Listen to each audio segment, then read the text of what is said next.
Hello everyone, स्वागत है आप सभी का एक और नए वीडियो में। तो आज की इस वीडियो में हम देखेंगे दिल्ली पुलिस कांस्टेबल 2025 के लिए जीके जीएस के महत्वपूर्ण प्रश्नोत्तर।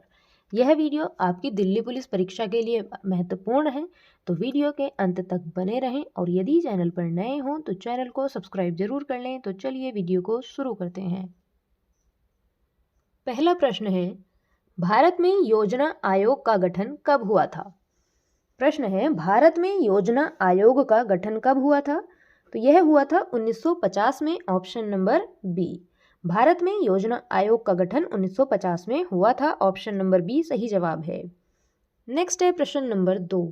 भारत के संविधान का कौन सा भाग राज्य की नीति निर्देशक तत्वों से संबंधित है?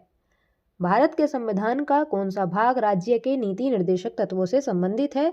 तो भाग 4 संबंधित है राज्य के नीति निर्देशक तत्वों से, option number C. Option number C भाग 4 प्रश्न का सही जवाब हो जाएगा। अगला प्रश्न है, महाबलेश्वर किस नदी का उद्गम स्थान है?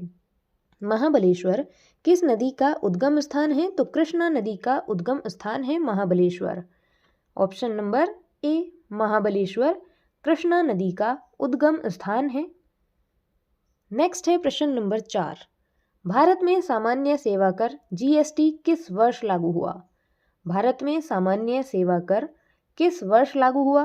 तो प्रश्न का सही जवाब है ऑप्शन नंबर सी, 2017 में लागू हुआ GST. Option number C. Next है प्रश्न नंबर 5। भारतीय संविधान के किस अनुच्छेद में मूल अधिकारों का वर्णन है? मूल अधिकारों का भारतीय संविधान के किस अनुच्छेद में वर्णन है? तो ऑप्शन नंबर बी, 12 से 35 में। भारतीय संविधान के किस अनुच्छेद में मूल अधिकारों का वर्णन है? तो 12 से 35 के बीच अनुच्छेदों में मूल अधिकारों का वर्णन है। ऑप्शन नंबर बी प्रश्न का राइट आंसर है, अनुच्छेद 12 से 35। नेक्स्ट है प्रश्न नंबर 6। कौन सा ग्रह सुबह का तारा कहलाता है? सुबह का तारा कौन सा ग्रह कहलाता है? तो शुक्र ग्रह कहलाता है सुबह का तारा। ऑप्शन नंबर बी, शुक्र ग्रह सुबह का तारा कहलाता है। नेक्स्ट है प्रश्न नंबर 7। किस अधिनियम के तहत भारत में पहली बार द्विसदनीय व्यवस्था लागू की गई थी? किस अधिनियम के तहत भारत में पहली बार द्विसदनीय व्यवस्था लागू की गई थी? तो ऑप्शन नंबर सी, भारत सरकार अधिनियम 1919 के तहत पहली बार द्विसदनीय व्यवस्था लागू की गई थी। ऑप्शन नंबर सी, भारत सरकार अधिनियम 1919 प्रश्न का सही जवाब है। प्रश्न नंबर 8। पृथ्वी पर सबसे बड़ा डेल्टा कौन सा है? पृथ्वी पर सबसे बड़ा डेल्टा कौन सा है? तो प्रश्न का सही जवाब होगा option number A, Ganga Brahmaputra delta. Option number A. पृथ्वी पर सबसे बड़ा डेल्टा कौन सा है?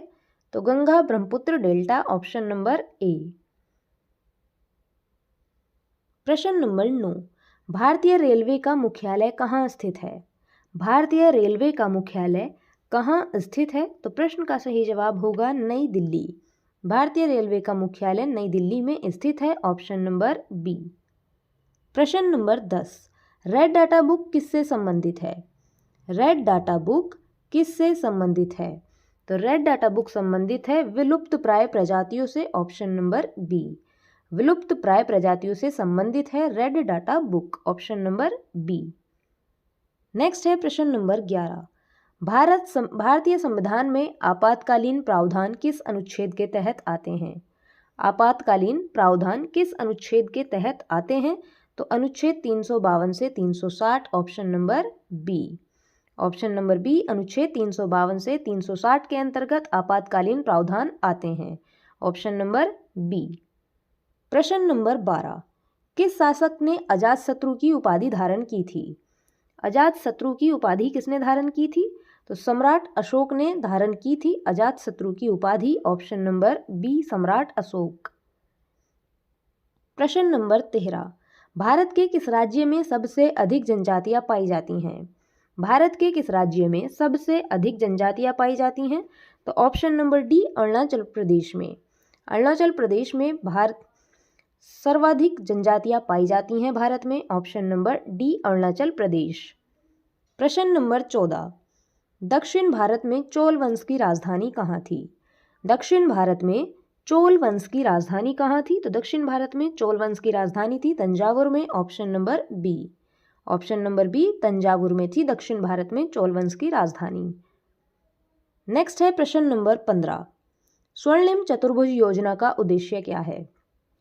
स्वर्णिम चतुर्भुज योजना का उद्देश्य, तो प्रश्न का राइट आंसर है प्रमुख शहरों को जोड़ना। Option number B. Option number B, प्रमुख शहरों को जोड़ना। अगला प्रश्न है प्रश्न नंबर 16। भारत में हरित क्रांति का नेतृत्व किसने किया था? भारत में हरित क्रांति का नेतृत्व किसने किया था? तो यह किया था डॉक्टर एम.एस. स्वामीनाथन ने। Option number A, doctor M S. Swaminathan ने भारत में हरित क्रांति का नेतृत्व किया था। तो प्रश्न का सही जवाब क्या हो जाएगा? Option number A, doctor M S. Swaminathan. Next है प्रश्न नंबर 17। किस सुल्तान ने सिक्कों पर हिंदी भाषा का प्रयोग किया था? किस सुल्तान ने सिक्कों पर हिंदी भाषा का उपयोग किया था?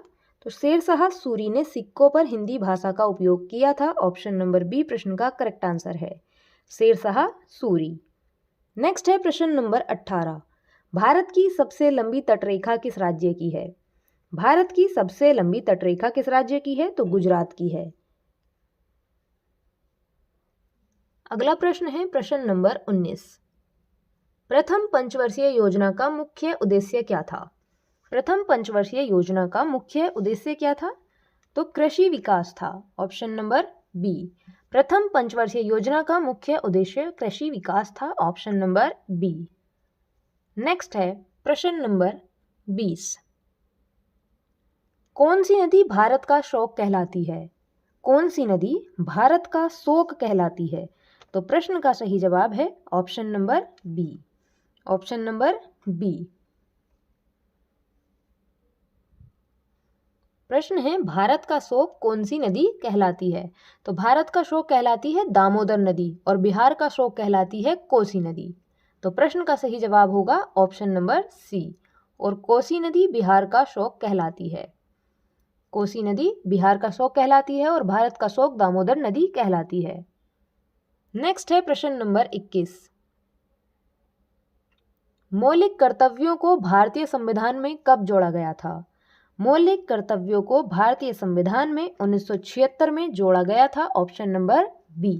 मौलिक कर्तव्यों को भारतीय संविधान में 1976 में जोड़ा गया था। ऑप्शन नंबर बी प्रश्न का सही जवाब है। नेक्स्ट है प्रश्न नंबर 22।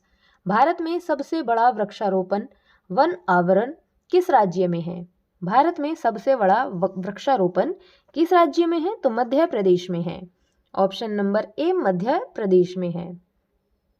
नेक्स्ट है प्रश्न नंबर 23। किस अधिनियम ने भारत में प्रथम विधानमंडल की स्थापना की थी? किस अधिनियम ने भारत में प्रथम विधानमंडल की स्थापना की थी? तो प्रश्न का राइट आंसर है भारतीय परिषद अधिनियम 1861। Option number C. भारतीय परिषद अधिनियम 1861 के तहत भारत में प्रथम विधानमंडल की स्थापना की गई थी। ऑप्शन नंबर सी प्रश्न का सही जवाब है। नेक्स्ट है प्रश्न नंबर 24। भारतीय राष्ट्रीय आंदोलन के दौरान किसने पूर्ण स्वराज का नारा दिया था? भारतीय राष्ट्रीय आंदोलन के दौरान किसने पूर्ण स्वराज का नारा दिया था?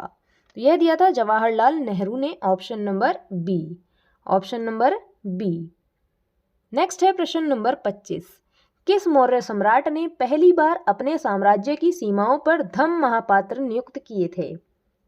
धम्म महापात्र अपने साम्राज्य की सीमाओं पर किस मौर्य सम्राट ने नियुक्त किए थे? तो प्रश्न का सही जवाब है Ashoka. Option number C, Ashoka ने पहली बार अपने साम्राज्य की सीमाओं पर धम्म महापात्र नियुक्त किए थे। Option number C, Ashoka. प्रश्न नंबर 26। निम्नलिखित में से कौन सा एक कोणार्क सूर्य मंदिर के निर्माण से संबंधित है? निम्नलिखित में से कौन सा एक कोणार्क सूर्य मंदिर के निर्माण से संबंधित है? तो नरसिंहदेव प्रथम। Option number B. कोणार्क सूर्य मंदिर के निर्माण से नरसिंहदेव प्रथम संबंधित है। Option number B. Option number B, Narasimhadeva प्रथम। प्रश्न नंबर 27। किस भारतीय वैज्ञानिक ने सबसे पहले रमन प्रभाव की खोज की थी?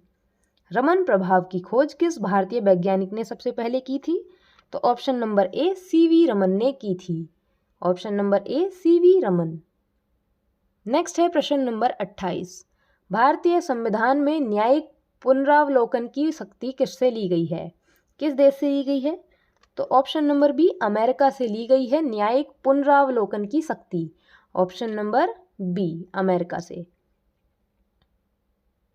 नेक्स्ट है प्रश्न नंबर 29। कौन सा भारत का सबसे बड़ा कृत्रिम जलाशय है? भारत का सबसे बड़ा कृत्रिम जलाशय कौन सा है? तो हीराकुंड जलाशय। Option number B. Option number B, Hirakud जलाशय। प्रश्न नंबर 30। शेरशाह सूरी द्वारा निर्मित ग्रैंड ट्रंक रोड किन दो स्थानों को जोड़ती है?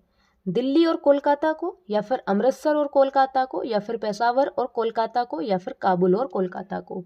प्रश्न का जवाब सभी कमेंट करके बताएं। वीडियो अच्छी लगी हो तो वीडियो पर लाइक शेयर कमेंट जरूर करें और यदि चैनल पर नए हो तो चैनल को सब्सक्राइब जरूर कर लें।